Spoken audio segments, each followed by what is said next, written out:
ሰላም ለእናንተ ይሁን። ሶሊስ ሰላም እንላችኋለን። ክብር ለጌታ ይሁን። ታክሳችሁ ስሙን መስማት ብቻ ሳይሆን ለሌሎች ደግሞ ሼር አድርጉ።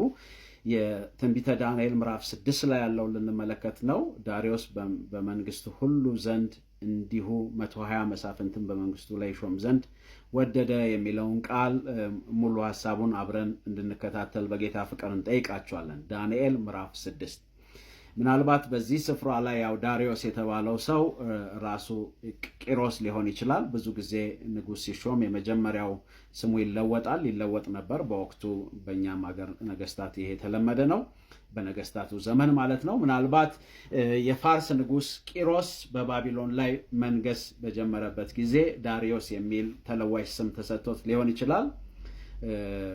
ዳንኤል ምዕራፍ 6 ቁጥር 8 ላይ ሄዳችሁ ተመልከቱ። ዳንኤል የተባለው ሰው ዳንኤል ማለት እግዚአብሔር ፈራጅ ነው ማለት ነው። ኤል የሚለው እግዚአብሔርን የሚያመለክት እና የእግዚአብሔርን ፍርድ የእግዚአብሔርን ዳኝነት የሚያመለክት ስም ነው እና ዳንኤል ከዕብራውያን በባቢሎን ከተማረኩ ወጣቶች ውስጥ የነበረ ሰው ነው። በባቢሎን ትምህርት ቤት የተማረ እንግዲህ የባቢሎንን መንግስት ያገለግል የነበረ ሰው ነው። የታወቀ ነው። ዳንኤል አገልግሎቱን የሰጠው ዳሪዮስ ምናልባት በቀድሞ ዘመኑ ከነበረው መልካም ስብዕና ወይም ጥሩ ስም ከጨዋነቱ የተነሳ ይህን ሰምቶ ወደ ስልጣን እንዳስጠጋው ይገመታል።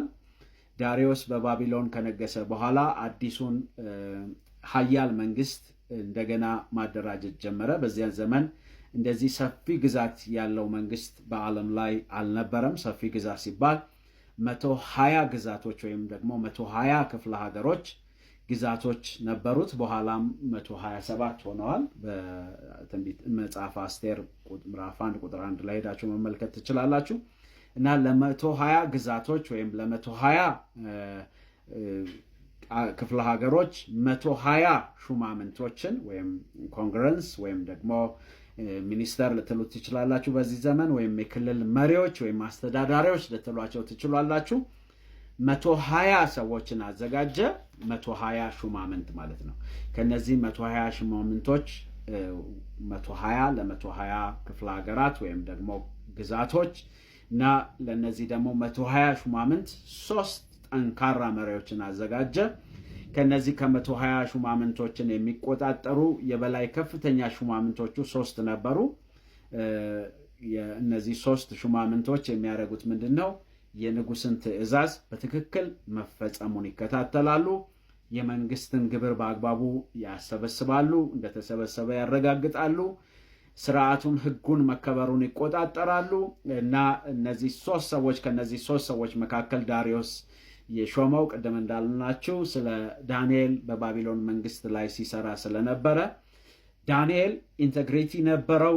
ስብዕናው የተገነባ ጨዋ እና እግዚአብሔርን የሚፈራ አስተዋይ፣ በእውቀትም የተሞላ ሰው ስለነበረ ንጉሱ ከ3ቱ ሰዎች መካከል አንዱን ዳንኤል አድርጎ ከነዚህ ሹማምንቶች ጋር አስቀምጦት ነበረ። እንደገና ደግሞ ዳንኤልን ደግሞ ከነዚህ 3ቱም የበላይ አድርጎ ሊሾመው እንደነበረ ሰሙ። ወይም እንደዚህ አይነት ጭምጭምታ በመስማት ዳንኤልን የበላይ ሊያደርገው ወይም ሊሾመው ባሰበው ጉዳይ ላይ በእነዚህ 3ቱ ሹማምንት መካከል 3ቱ ወይም ከዳንኤል ውጭ ያሉት እና ሌሎችም ጨምሮ የዳንኤል መሾሙን የበላይ መሆኑን አልወደዱም። ስለዚህ ዳንኤልን በቅናት ተመለከቱት፣ ወይም ደግሞ የዳንኤልን ነገር ሊያበላሹ ፈለጉ። እንግዲህ ምዕራፍ 6 ይህንን ነው የምንመለከተው።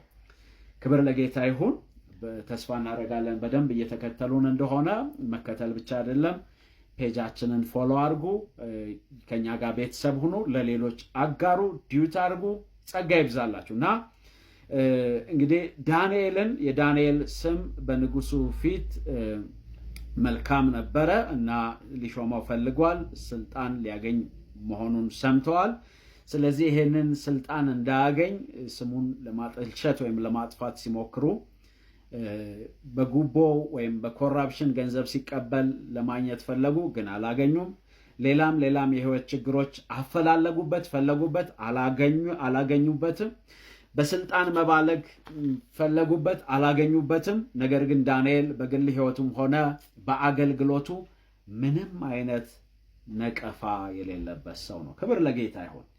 እንግዲህ ስንቶቻችሁ በጣም እርግጠኛ ነን ይህን መልእክት ስትሰሙ እኔንም እንደ ዳንኤል አድርገኝ፣ የዳንኤልን ሕይወት ስጠኝ፣ እንደ ዳንኤል ኢንቴግሪቲ ያለው ጨዋ፣ በስብዕና የተሟላ፣ እንከን የሌለበት፣ ነቀፋ የሌለበት፣ ነውር የሌለበት፣ ችግር የሌለበት የሚል ሕይወት እንደምትመኙ እና ያንን ለማድረግ እንደምትተጉ እናስባለን፣ እንመኛለንም ደግሞ እንደዛ ሁላችንም እንድንሆን ጌታ በጸጋው በኩል ይርዳ። እና ቀጥሎ ደግሞ መንፈሳዊ ሕይወቱን መመርመር ጀመሩ። እንዴት ነው መንፈሳዊ ሕይወቱ የሚፈልጉበት? መንፈሳዊ ሕይወቱ እንዴት ነው? ኑሮ ሕይወቱ፣ መውጣቱ መግባቱ ብለው ሲከታተሉት ሊያከብሩት አይደለም፣ ወይም ደግሞ በሱ መንፈሳዊ ሕይወት ደስ ሊሰኙ አይደለም፣ ጨዋ ነው ብለው ሊያመሰግኑት አይደለም፣ እንከን የለበትም ዳንኤል መልካም ሰው ነው ጥሩ ሰው ነው ብለው ሊያመሰግኑት ወይም ሊያከብሩት አይደለም። የፈለጉት ለነቀፋ ነው ሕይወቱን። እና በእግዚአብሔር ዘንድ በእግዚአብሔር ላይ ዳንኤል ጽኑ እምነት የነበረው ሰው ነው፣ የታመነ ሰው ነው። ስተትም በደልም አልተገኘበትም። እግዚአብሔር ይመስገን። እንግዲህ እግዚአብሔር ከዳንኤል ሕይወት እንድንማር የሚፈልገው ይህንን ነው። ዛሬ በጣም ብዙ በመንግስት ስልጣን ላይ ያላችሁ ሹማምንቶች አላችሁ፣ ባለስልጣኖች አላችሁ፣ በመንግስት የተቀጠራችሁ አላችሁ፣ በግል ድርጅት በቢዝነሱ ያላችሁ ብዙ ሰዎች አላችሁ ክርስቲያኖች። እና እግዚአብሔር ዛሬም በዚህ ዘመን እንደዚህ እንደ ዳንኤል የታመንን ሰው እንድንሆን፣ ስተት አልባ የሆንን ሰው፣ በደል የማይገኝብን፣ ነውር የማይገኝብን፣ በዳንኤል ሕይወት ላይ ምንም አይነት ስተትና በደል ነውርና ነቀፋ ችግርም አልነበረበትም። እግዚአብሔር ይመስገን። በዳንኤል ሕይወት ላይ ይህንን እንደግመዋለን በኋላ ከአምላኩ ሕግ በቀር በዳንኤል ላይ ሌላ ሰበብ አልተገኘም። ከአምላኩ ሕግ በቀር በዳንኤል ላይ ሌላ ሰበብ አልተገኘም። ዛሬ ክርስቲያኖች በሕይወታችን ስንኖር ምናልባት ቅድም እንዳልናችሁ ሹማምንቶች፣ በብዙ ስልጣን ላይ ያላችሁ የመንግስት ተሿሚዎች፣ ሰራተኞች፣ በክርስቶስ ኢየሱስ የምታምኑ ሕይወታችሁ እንዴት ነው የሚለውን መጠየቅ እንፈልጋለን። እና እግዚአብሔር ሕይወታችሁን ሲመለከት ልክ እንደ ዳንኤል ነው ማለት እንግዲህ ሕይወታችንን ሰው ከአምላካችን ሕግ በቀር ሌላ ነገር የማይገኝብን ሰዎች ከሆናችሁ እናንተ እድለኞች ናችሁ። ከአምላካችሁ ሕግ በቀር ሌላ ነገር የማይገኝባችሁ ከሆናችሁ እድለኞች ናችሁ። ብዙ ከፍ ያለ ዝርዝር ውስጥ አንገባም፣ ግን በዚህ ውስጥ ሕይወታችሁን እንድትፈትሹና እንድትመረምሩ በጌታ ፍቅር እንጠይቃችኋለን።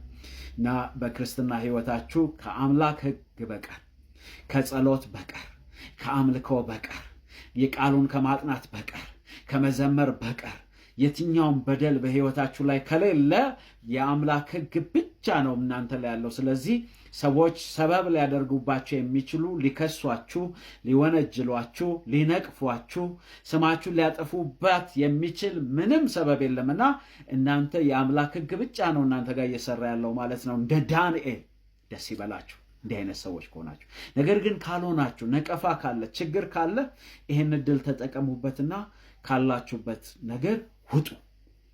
ሕይወት እንደ ጥላ ነች፣ ታልፋል፣ ያልፋል። በዚህ ምድር ላይ ቢሞላ ቢሳካ ብዙ ነገር ብትሰበስቡ የብዙ ነገር ባለቤቶች ብትሆኑ ወገኖች ሆይ በብዙ ነገር ደስታን ፍለጋ እዚህም እዚህም ብትገቡ ብትወጡ ሕይወት ማለፉ አይቀር፣ ማክተሙ አይቀር። ምናልባት ብዙ ጊዜ ሰዎች የሚታለሉት እኔ አርጅቼ ነው ደክሜ ነው መሞተው ወይም ደግሞ ብዙ ዕድሜ እንደቀራቸው የሚያስቡ ሞኝና ተላላ ሰዎች አሉ። የሰው ሕይወት መቼ እንደሚያቆም አናውቀው። በልጅነት ሊያከትም ይችላል፣ በሽምግልና ሊያከትም ይችላል፣ በጣም በብዙ በማንጠብቀው መንገድ ሊሆን ይችላል ሕይወታችን የሚያበቃውና እግዚአብሔር ዕድል እየሰጣችሁ ነውና የተሰጣችሁን ዕድል ጌታን ለማክበር እንድትጠቀሙ እንደ ዳንኤል እንድትሆኑ እየመከርን ነው ማለት ነው፣ እያስተማርን ነው ማለት ነው። የእግዚአብሔር አምላካችን ስም የተባረከ ይሁን።